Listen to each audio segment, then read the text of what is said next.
in Boulder to study marine biology, which I know doesn't exactly make sense, but there is one amazing professor here who will advise me.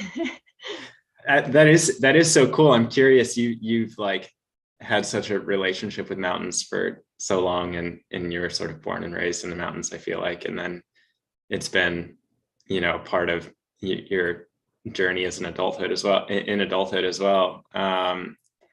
What is inspiring sort of the move towards the sea, or are you? Yeah, I'm curious. Like, do you see those two things coexisting, or are you drawn to the sea as well? Like, do I see like mountain running coexisting with marine biology? Yeah, exactly.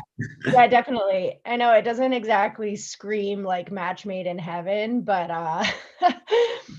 when I was in undergrad, I spent most of my summers in various places studying coral. And the most influential 3 months of my life, potentially, like definitely up there, was spent in Palau, which is a tiny island nation kind of near the Philippines. I mean, it's its own country, so it's about 20,000 people that live there, and it has some of the world's most healthy reefs. The entire exclusive economic zone, which is 200 nautical miles off of Palau's coast, is a marine protected area. And so basically, for like a budding marine biologist, this is now like 8 years ago, I was studying in like, the Mont Blanc of the reef. Like, right. As an ultra runner trying to like go do a lap around Mont Blanc, like I kind of hit the jackpot early on. And yeah, as I've gotten farther away from studying coral and fish and how to protect our oceans, my desire to get back has only grown, like as the times increase. And it's interesting because I've been able to spend my time doing a lot of mountain running and terrestrial advocacy and learning just like about even just my home state, which I didn't, you don't know that much about when you're a little kid. Right. Yeah, but my heart's in protecting our oceans, and so I believe it can be compatible. Yeah. Because I don't plan to spend like the rest of my life on a ship, so I'll be able to run wherever I am. For sure. Also, like I'm staying at sea. I'm going to CU Boulder, so yeah. I should be able to get some keep running, definitely. For sure. I plan to continue to race and compete. Yeah. That's cool. I feel like you've done a really good job throughout your career at like making sure that you're working on something while you're working on running, right? Like you've always been sort of a creative and a writer and an advocate and things like that. And how have you like managed to find that balance? How do you think that like running lends itself well to having other pursuits alongside it? I don't think I purposely followed that balance. It definitely came about through really kind mentors in the sport. Actually, when I first started running, I guess like as a professional, it was after I had won Leadville and I was 24 years old, and it was 2016. I got picked up by the North Face, and this is like a couple months after winning Leadville. I find myself at the North Face Athlete Summit, and I'm surrounded by like Tom Crar, like Roy Bazio, Dylan Bowman, Steph Howe, and then all these like climbers that I've looked up to and skiers and stuff. And I remember Rory and Steph in particular being like, Claire, whatever you do, you can't like only run. It's just not a good recipe for success. And I was like this wide-eyed, naive, like 24-year-old. And I really took their advice to heart. And I think if anything, I haven't really taken it that seriously until recently. Because you can, like if if you work hard and like make good connections in the outdoor industry and continue to win races, you can run like full time. You know, it's not very common. There's not a lot of money in it.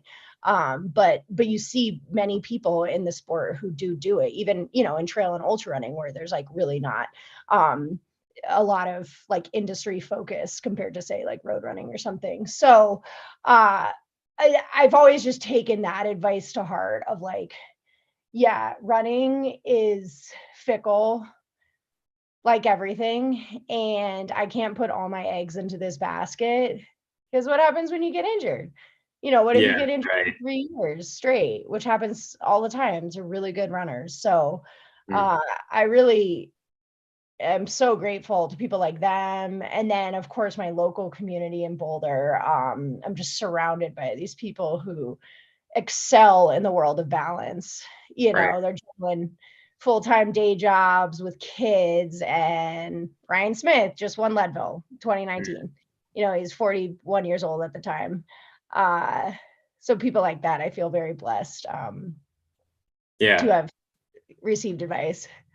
It's cool. It's super cool to see. And I think it's inspiring for like other people who have full-time jobs and are trying to, you know, get out and run as much as they can. And well, we're lucky, right? You can't physically train all day and running. Like there's a physical limit. Like even if you're running 120 miles a week, which I like never will be capable of, it actually like probably isn't going to take all day. Granted, you have to like rest and fuel and like nap or whatever. But you know, we're not cyclists. Like I don't know that much about the world of cycling, but I know you can basically be on your bike all day, and you kind of have to compete at the level to like, you know, podium and things on tours. So yeah, you know, it's just like trying to go with like the whims of our sport and the physical limitations. Yeah, I feel like the post-run tired leaves you with like just enough energy to like maybe do some writing or some reading, or like, you know, like you'll probably want to take a nap after a big run for sure, but you can't just like sleep all the rest of the day, you know.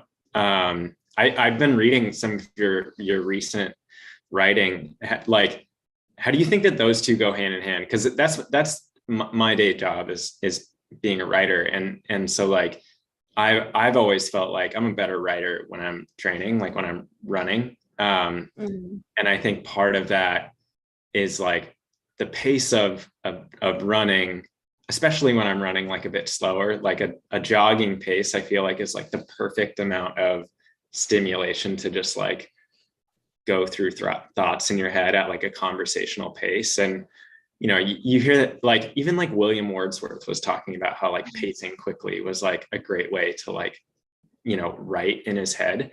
And so I think there's something to that, and I'm curious if you've experienced it as well. Yeah, well, first, what are you writing? You're writing I do a bunch of different kinds of writing. Yeah, it would take too long to explain, but I've got 2 books that I'm working on, so yeah, maybe I can share those soon.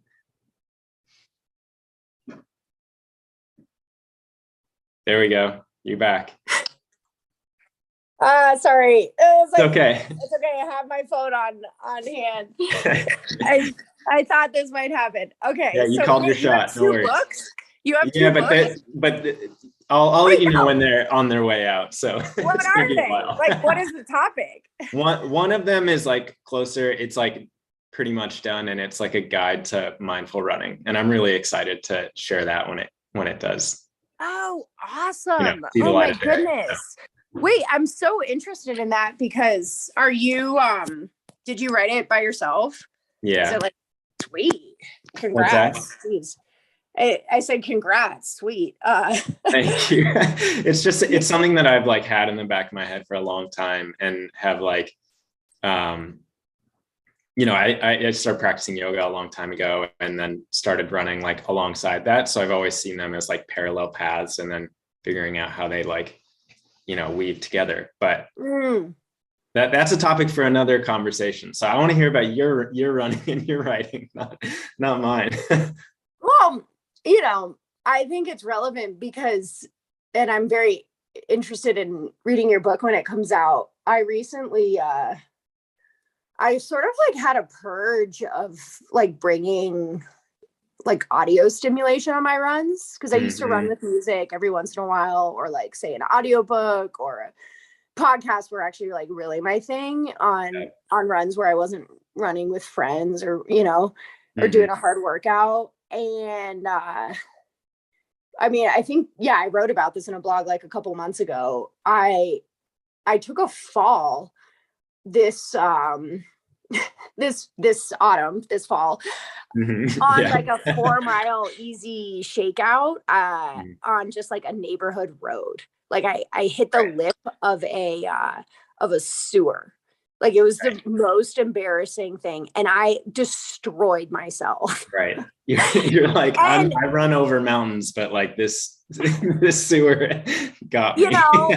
I'm like totally rested. I'm getting ready for a long run the next day. And I was listening to a podcast, and I don't, this isn't like a life-changing moment, but for me, it was the catalyst to really analyze, like, what am I doing in this moment that matters the most? And it's like, it's not listening to a podcast about the Elizabeth Holmes trial. Like, I'm sorry. That is not the priority for my next hour. My priority is getting in a run, enjoying being outside, breathing air, feeling my body, have the privilege to move and being healthy, and like cleansing my mind from the overstimulation of our society. And I sort of just like made a commitment to myself to like really ask, like, what is my intention for pretty much like on runs? Or, I mean, I'm trying to just practice mindfulness in every aspect of my life. And I just like completely hijacked your conversation, but whatever you're going to ask me. But it's been game changing, Alex. Like I don't really run with my phone anymore unless it's like a long run and I need it for like, map or safety, or like, take a photo of a friend or something. And I feel so good. Yeah. Like it feels so good. And I actually think it's really brought me back to like a higher level of intensity. Like when I am trying to run hard and race, like racing Black Canyon this February, you're out there for 9 hours, and being able to be alone with my thoughts and not feel lost or bored, or like I couldn't handle the monotony or the pain. I think practicing just being alone on a run in solitude and silence is like a really overlooked part of our sport.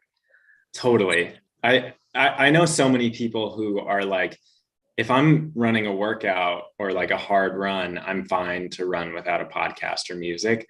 But if I'm just out for an easy run, like I need some stimulation. And that's just like, to me, a symptom of our time, like our era, and I last year started sort of training for triathlons and getting in the water.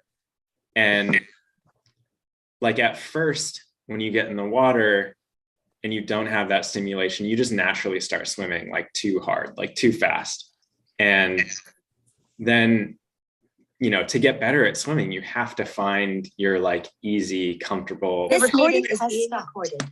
The recording has stopped. That's my computer just turned back on. That's okay. It happens. No worries. Hold on. I'm just gonna put this in a different room. My computer is shut, by the way, just so you know how broken it is. Okay, I think it's gone. Okay. Yeah, but it's like. So what do you do to? Yeah, like how do you get used to the monotony of swimming? Well, it was interesting that like it just took time and I really had to like force myself to like slow down, feel the water, be very present. And then what I found was like I could translate that same practice over to running, right? Like, and I think when you're able to find that pace when you're running where it does feel very comfortable and everything's okay, like your body gets so much more acclimated to just moving through space in that way. And then when you do start running harder or swimming harder or whatever, you have that same muscle that's like in your brain that's like, it's okay. Like it's, you know, even though like your body's working hard, like you can make this feel easy, you can sort of be comfortable, but it's only through like finding that same ability when there's less stimulation, you know? Totally. Oh, I love that. That's so cool. You've experienced that. I think It's been a revelation. It's so nice. Yeah. And the fluidity of the water, like being able to embrace that and translate it to land. I've actually found, so I only swim for like 20 minutes at a time, unless I'm like doing actual diving stuff, like not in the pool. And the turnover element of swimming has actually helped me think about turnover with my legs in a really useful way. Do you experience that? It's like, I've never actually asked a swimmer or like triathlete if this is a thing. I gotta say, I'm not a great swimmer by any means, but I totally know what you're talking about. Like the rhythm of like a very intentional kick, like, and bringing that into your running it's weird that you can bring that much intentionality to the way that you're sort of moving your legs through space. You know, that wheel thing that runners always talk about, like you can feel that so much more for some in the reason. water. Yeah. Right. Yeah. So I feel like, you know, one thing that you do so well also is just like bringing intentionality to the way that you run and why you run and all of that. And I feel like that's often true of people who like take a break from running and come back to it, or they approach running from like just an outdoors person's perspective, where they're like, maybe they grew up climbing and skiing and then got into running. And, you know, I think it's to be totally honest, it's probably like less the case for people who started running and doing cross country when they were like, you know, kids and then went through the college program. Like you tend to sort of follow that same track. And I think that you like took a break from running, came back, and the way that you approached it seems really intentional to me. I'm curious, like how was that process of sort of like, you know, you ran in school, you took a break, you came back, and it seems like you had a very specific mindset of how you wanted to approach running after that. Is that the case? Yeah, it's hard to parse out like any particular catalyst for like how I run today, because I think the way I run today is I hope is like still evolving constantly. Yeah. Like I feel like I'm a pretty different runner than when I started running ultras, and a lot of that is due to my coach David Roach and his genius and intentionality. He's taught me a lot about being intentional and just like having fun, because otherwise what's the point? Right. Like, but yeah, I guess to sort of explain, and I don't know, like maybe like you read or heard that when I was running at Princeton for undergrad, I had probably over a year of injury. Mm-hmm. Like one full year plus like a couple more seasons. So I wasn't, that was like pretty early on in my running, like quote career. And I was on this sort of like, a path that other runners have shared, where you run well in high school, you get recruited, you're at a D1 program, you're doing all 3 seasons, cross country, indoor track, outdoor track. And I was injured my sophomore year, and it allowed me to kind of step back and ask myself, like, why am I even here? Like, why am I in New Jersey? like busting my butt and I'm not even able to run. Like this kind of sucks, to be honest. But there's like all these other there were and still are amazing opportunities in life that just didn't have to do with running, like marine biology. That's actually how I got into marine bio. I was really injured. I basically had like a chondromyalgia issue with my knee. And some of my buddies were like, oh, you should apply. I was like, should I apply to this internship in Bermuda? And they're like, yeah, definitely. Like, who cares if you can't run? You know, it's an island. And by the way, you can run in Bermuda. There's just, there's plenty of running. And I ended up applying kind of on a whim. And I mean, the whole process of getting scuba certified and then diving in these like northern tropical patch reefs of Bermuda, like, God, it totally changed my life. And so I have to be quite grateful for the fact that it was this injury time that spurred me to like take a risk on myself and to expand myself in a time when like I didn't know what the hell I was doing. Like, who knows what they're doing when they're like 20? No one does. If you do, you're amazing. Great, keep doing you. Like, I'm 30 now. I still barely know what I'm doing. So yeah.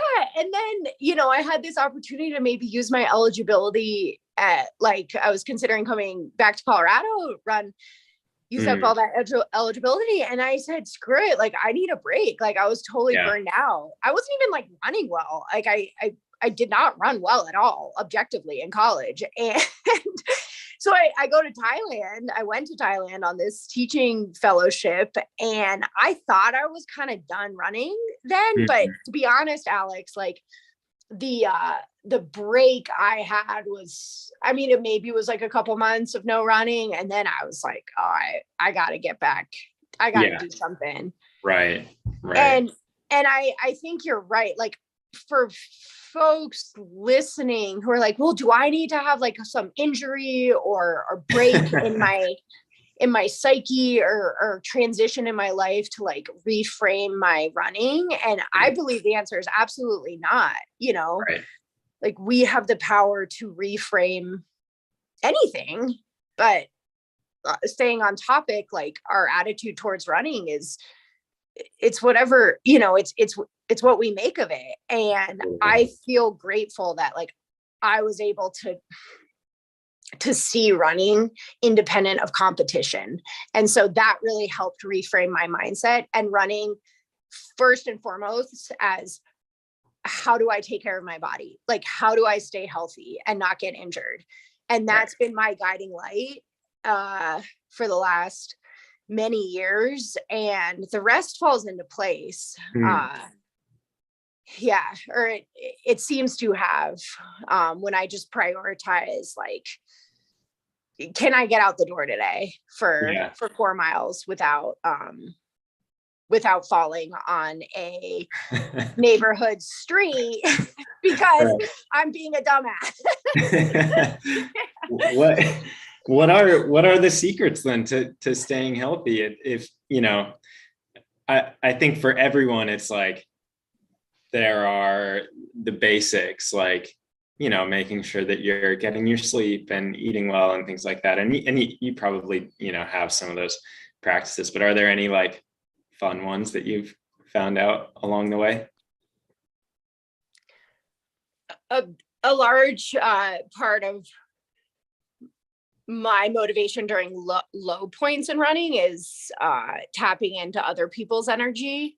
Yeah. So like, say you are healthy, say I am healthy, but I'm just like, you know, not feeling it. But like, I have a goal, you know, a goal race. I want to train. But you know, we have these days where it's just like, maybe I'll just take another day off, which I'm like all for days off, but I'm already like a pretty low mileage runner because I know my physical limit. And so that's part of it. You have to know your physical limit. You really have to become intimate with your body and like, and know, basically what your like max mileage per week is. And that's where like a coach like David Roche, for example, has been instrumental for me. But yeah, so it's like on the days you know you're going to have low motivation, go to a running club. Right. Like get, you know, like push yourself, like be uncomfortable, like, you know, text that running friend that you might not know that well and be like, can we meet up, you know, or show up at something where you don't know anyone. And that was instrumental in like grounding me in the community I have in Boulder. Because it's like I moved here and I didn't know anyone. I didn't grow up here. I grew up in the suburbs of Denver. So you know, even everyone has to go through it. And for me, that's I think almost a secret weapon, because it allows me to like stay consistent and be in this sport for more things than like just my own personal success. Totally. Yeah. I love that like example of those low motivation days when you text a friend, or like, I always, you know, you get people like reaching out to you on Instagram or whatever, being like, hey, like, what do you do when you're not motivated? Like, and I always tell people like, don't like do anything that you can, like take your motivation from where you can get it. Even if it feels dumb to like watch some corny YouTube inspiration video, like go to that, or text a friend, or like totally like take what works for you, and don't like judge yourself for like what you need to get out the door, you know? Absolutely. And I mean, I'm eating my words here, and well, I guess I never said this, but if that motivation for you is music, or, you know, whatever you listen to, fine. Like, I don't think, you know, I'm not trying to be like diabolical about totally earphones on a run. Like, I just know that my brain works the best that way, and same with my body, at least as I've been like experimenting with this. And so it's like, yeah, only you know what you got to do. I'm not going to be able to tell you what to do, but you know, here are some of our tips. I think like for me, sometimes if the weather sucks, like I do need a podcast to get out the door. Like just like that feels like a little bit of like extra warmth from home, like coming on the first part of my run. The secret for me is like, do that for 15 minutes and then allow yourself to actually like hit pause, take those earbuds out, or whatever. That's been kind of a like hack for me, is like, okay, once it gets you out the door, like have the presence of mind to be like, do I really need this 15 minutes in? Because once you're moving, you usually feel a little bit better, you know? Oh, that's a great idea. I love that. And you know, you might be able to like notice the way, like, is the sun shining? Like in Colorado, we have such sunny days, and even just yesterday, I noticed how I was kind of like leapfrogging in between shaded spots and sunny spots.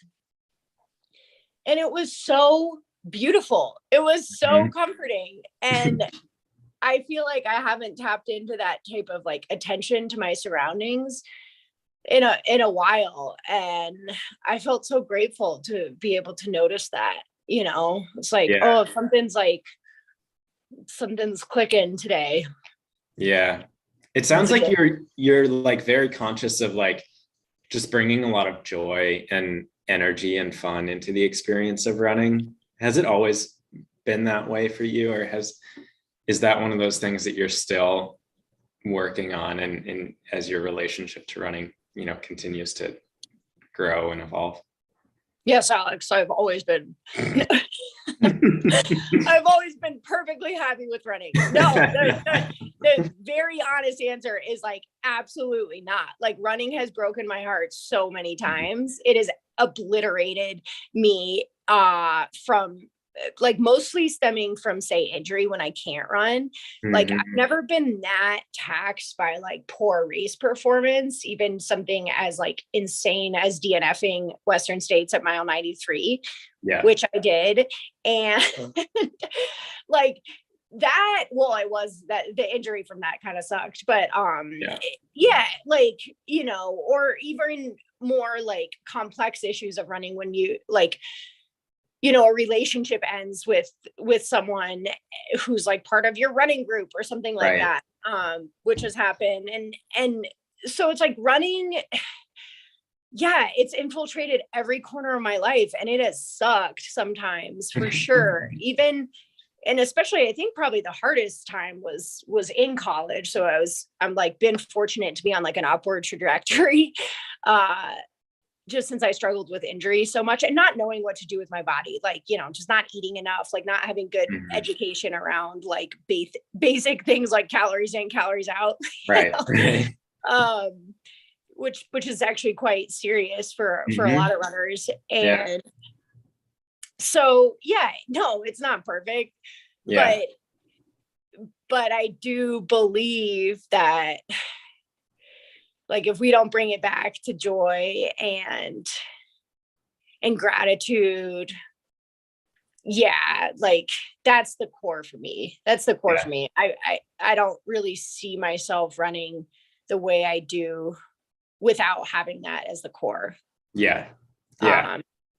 Like, I run for exercise because I love running and like exercise, because I would be insane. Like, you would not want to be around me if I didn't get out. It's what our bodies have evolved to do, is like to move. And so, but at the end of the day, we gotta take care of ourselves and be happy, right? For sure. I mean, how are you doing that now? Like, what's the most fun thing about running for you now? Anything new or anything that you're excited about in your running? Yeah, the most fun thing is one of my best friends is 29 weeks pregnant. She's an acupuncturist in town, Boulder AccuSport. Go see her. She's so embarrassed.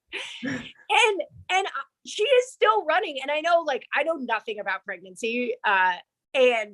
And so I get that it's like very different for every person, and quite like intense. But to see her thrive like through this, because we met through running. And I mean, this morning we were skiing uphill together. So because skiing's like good on her body, and she's just really careful downhill.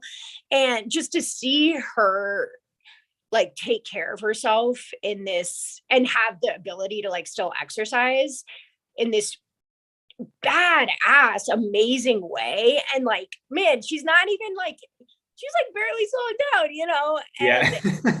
and just to sort of like witness someone go through such an intense period of their life, and to do it like with such joy, I mean, it's been huge for me. That's like cool.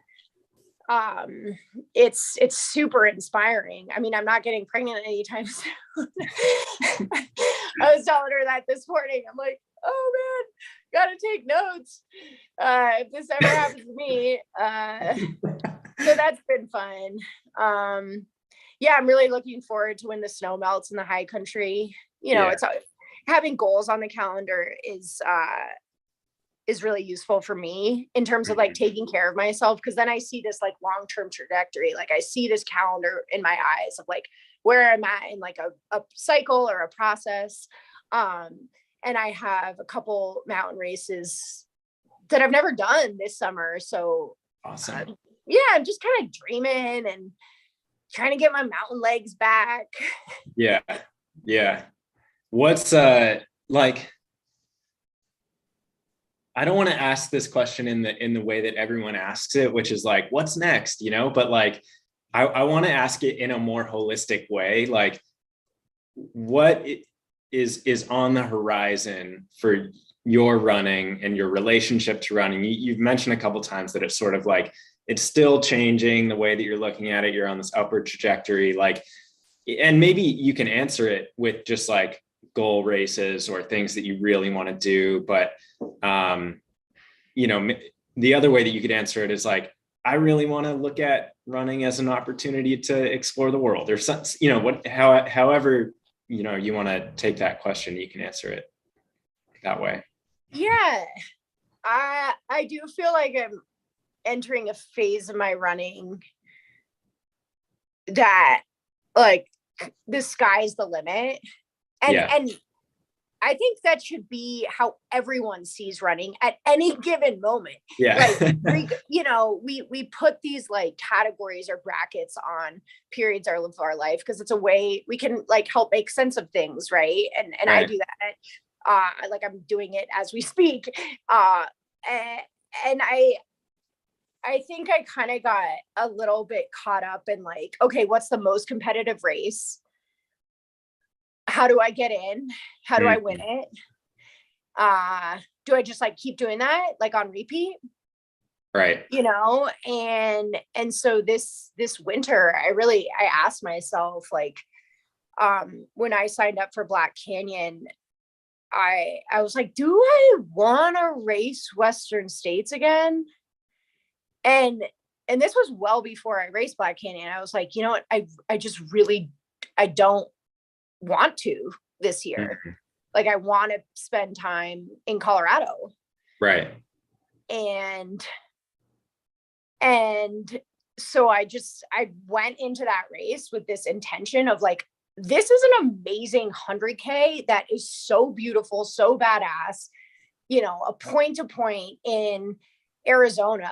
And like, I wanted to give that race like what it deserved, which is like all of the intention and like mindfulness in the moment. And the result turned out great, right? Like I ended up winning. And people are like, wait, you're not going to take the Western States ticket? And it's like, no, I'm just like not in this. I'm trying to just truly listen to myself and know like that I don't have to do just like what other people might think is the best idea for me. Totally. And that being said, like I'm obsessed with Craig Thornley. Western States is an amazing place. I deeply hope to go back again, but like I just have this, I'm trying to follow these gut feelings of like spending more time, just like a stone's throw from my backyard. And that takes intention, right? Like the summer's short. You can't like it's gone, September comes around so fast and, hopefully the wildfires aren't bad this year. Everyone around the world is probably saying that right now. And I know in many cases, it's like the least of a lot of people's concerns, of course. So I'm like, I'm going to max out on what I feel. So I'm going to do San Juan Solstice, which is the same day as States, which is a 50-miler in the San Juans, which I've like not really explored. Yeah. And then I'm signed up for Speedgo, which is actually not the most, it's not the most strategic race for Leadville, like because it's there's so much vert, but it's at altitude, and I've always wanted to check out snowbird, like that region. Yeah, and then I'm going back to Leadville. So I ran Leadville 6 years ago. So this will be sort of kind of like a homecoming in a way. Like as I embark on a new career, basically starting a PhD program 2 days after Leadville. Whoa. I like kind of see this as a beautiful opportunity to just like go big this summer and then go from there. Right. I think that's awesome that like what you said about not just doing like the next step that everyone sets in front of you. It's like, or the most expected thing. It's like, if you always just do that, you don't even know what you want to do next. Like we forget that like, these are things that we want to do. And if you are just following the path that's like, makes the most sense or is put in front of you, you don't even give yourself time to listen to what you really want to do. I have been like running marathons for a little while now, like road marathons, and like starting to like slowly chip away and get closer to that like OTQ time. And it's nice. But it's like, it's so funny that like, you post something about a PR and people like immediately reach out and they're like, all right, when's the race where you're like trying to, and it's like, I haven't even said that I wanted to do that. I mean, I do, but like, I had to like pause, think about it. Do I really want to go down that path? Because, it's like, if you just listen to that, you wouldn't even know what you really wanted. So I think that's so cool.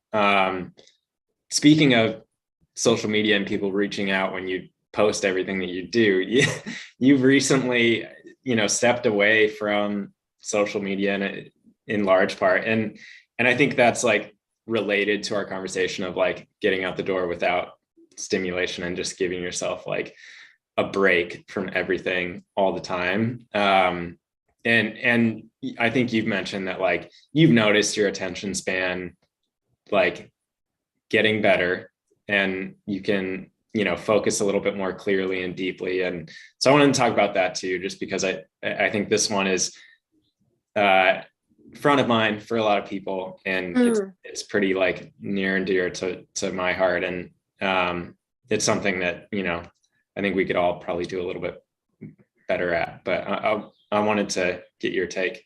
That's sweet. Why do you say it's near and dear to your heart? I like just having come from like a yoga practice and like a yoga tradition, like like the foundational texts of yoga. It's like the first things that they say is like yoga is cessation of fluctuations of the mind. Like the goal is to like still the mind, right? And then in adulthood, like these things that are so corrosive to an attention span have just become pervasive in our culture. So,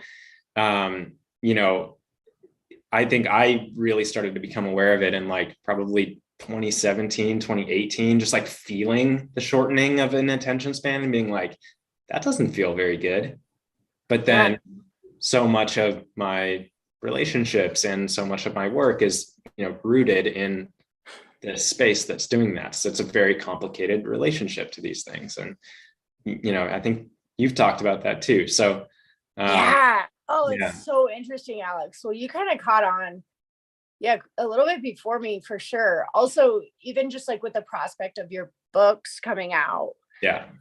Like I can imagine there's like I would probably have some stress around like, shoot, how do I publicize these like to the best of my ability, right? Especially because you want people to read your book. So so I mean, it's like we're laughing, but I genuinely feel for the predicament that we all have in this society that we're all a part of. I mean, like the majority of my income could be was like related to my social media presence.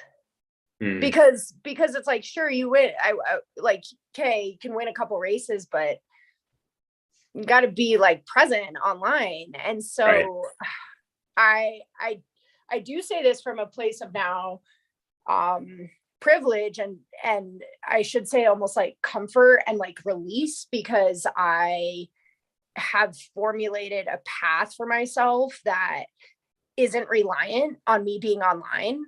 But it sucks, Alex. Like it has totally been it's been a trip. Like it feels weird to tell people like I don't know. It's just been weird because it's like so much of even my like activism around environmental issues was online. And that's what really started to make me uncomfortable is like, whatever, I can talk about my running. Like, this is all positive stuff. It's pretty low grade, it's cool. Let my people know what I'm up to. But, during COVID, when everything went mostly online in terms of our interactions, I felt that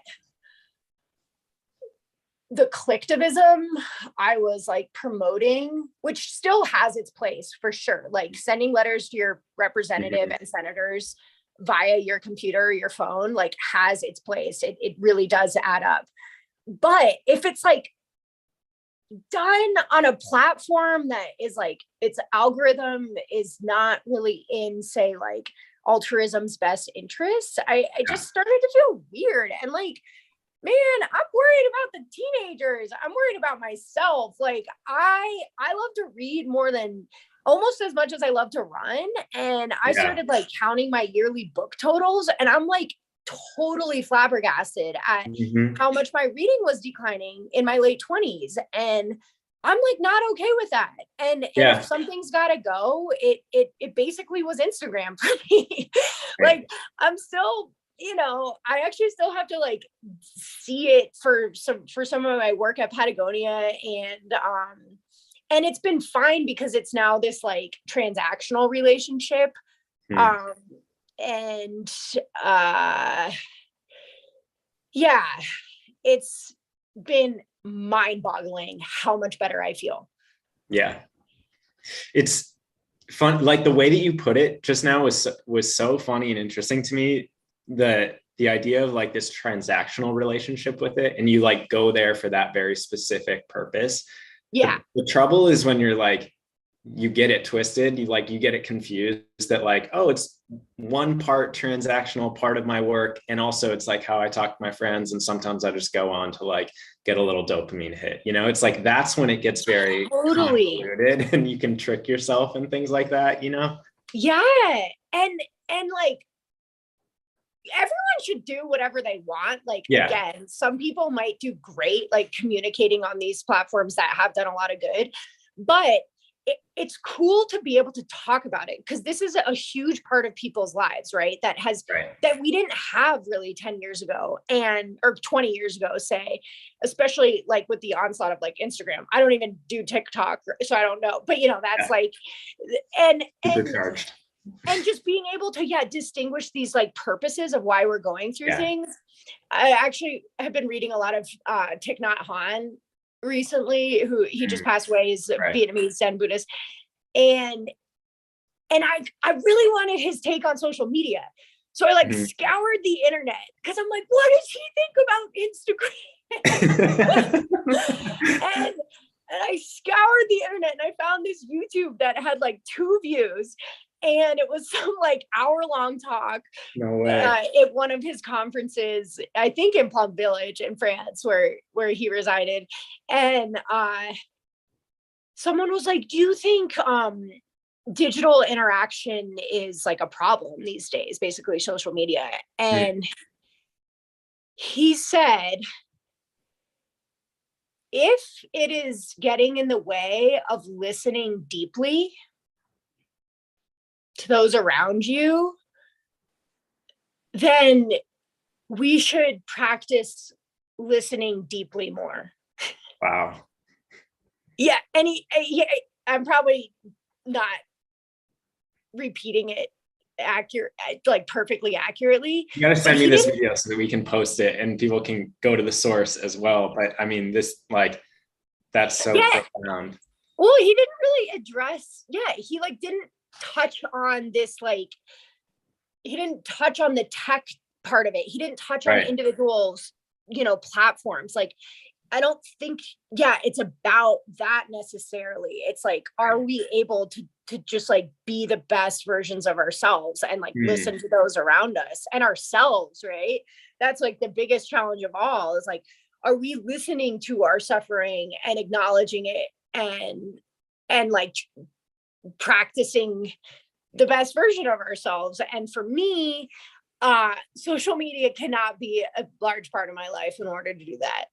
Yeah. I love that. It's like, rather than just being like, okay, I'm going to delete this thing because everyone's saying I should, again, it's like, really pay attention, like get to the heart of the issue and ask yourself and be honest with yourself about whether or not this fits in the life that you like truly want to live, you know? If it can, then like, great, like use it that way. But if not, then like, just be honest with yourself about that and talk with your friends and get real and, you know, all that. Yeah. Like, I think I almost felt like some embarrassment around the topic because it almost felt like taboo in a way. Yeah. Like, oh, well, everyone's on it, and do I sound like some, like, you know, Grinch, like, you know, Right. Luddite? Right.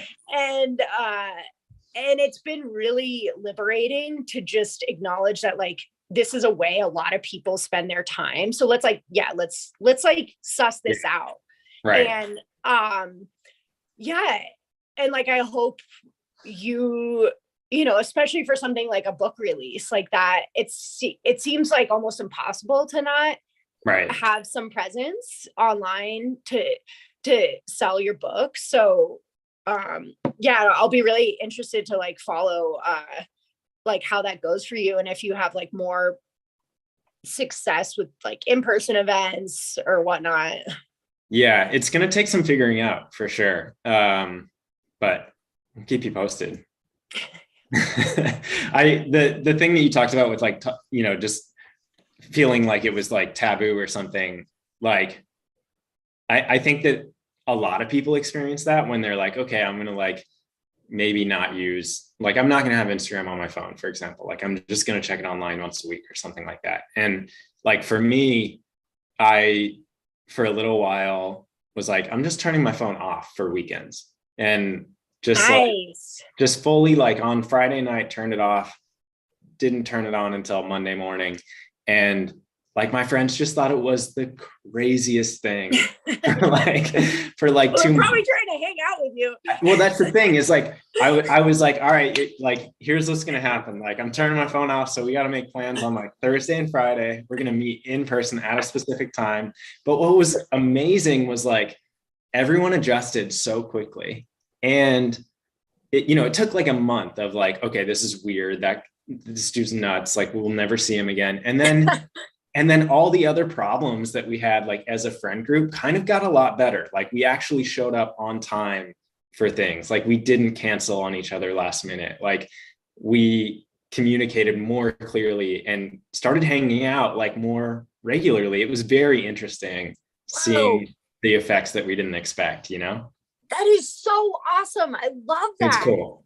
It was cool. Way to take a chance. Yeah, because that is like kind of extreme in this. Yeah. But it's returning to like intentional communication. You know, like 100 years ago, it was like, I'll see you at the right, you know, corner of Main and Fifth, like right. 3 p.m. on October 3rd.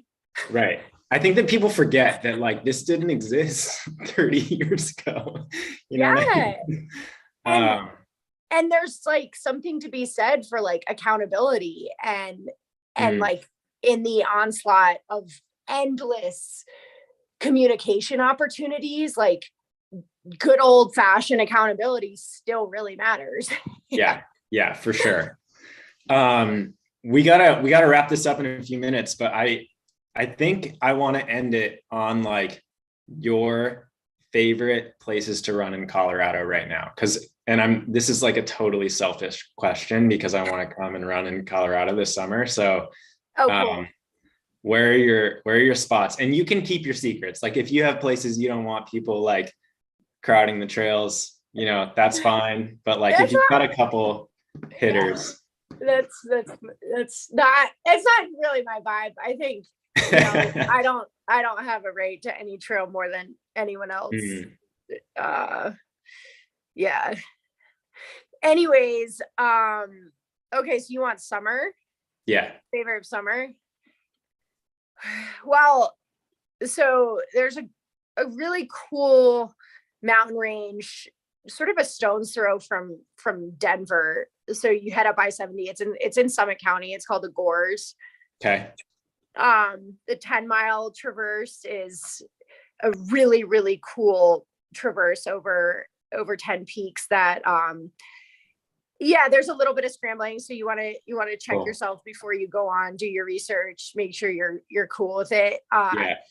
And also in that zone, I mean, there's so much in the Gores. Eagles Nest Wilderness is one of my favorite places to run. And actually, why I sort of grew up going there. Yeah. And hopefully this year, there's this bill in Congress that keeps passing the House called the CORE Act, Colorado Outdoor Recreation Economy Act. And it would add a bunch of wilderness areas, like 400,000 square miles in Colorado, including the 10-mile traverse. But some of these areas would also allow mountain biking. It's like mostly for outdoor rec. So the thing is, the Senate needs to get a hearing on it. And so I'm really hopeful. I know you didn't want to hear about politics No, when you asked we this do. question. Yeah, for sure.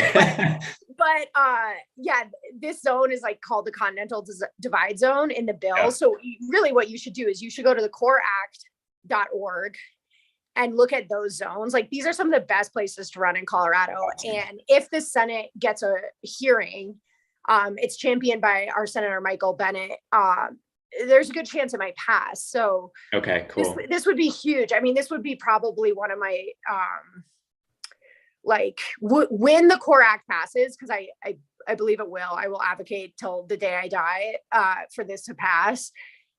It's gonna be a huge celebration shared by, I believe, the vast majority of Coloradans, of like, hey, we can protect public lands and bolster these mountain town economies in a way that's like gonna sustain long term, that doesn't have a boom and bust cycle through extraction industry, and people will prosper, and people will hopefully be able to get outside and hike.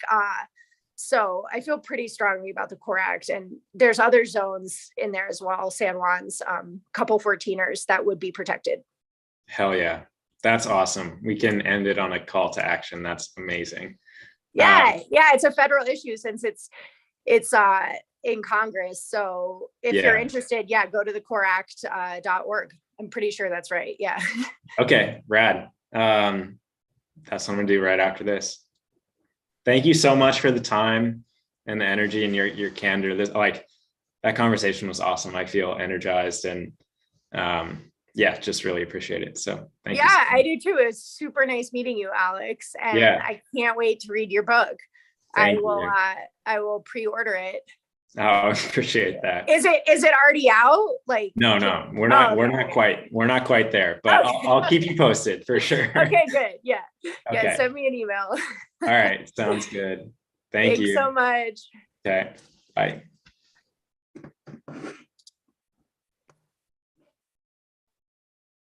Nice. Are we still live on YouTube right now? 1 second. Oh, nice. Just give me 20 seconds because we have a lag in the YouTube. Okay. What's up, YouTube?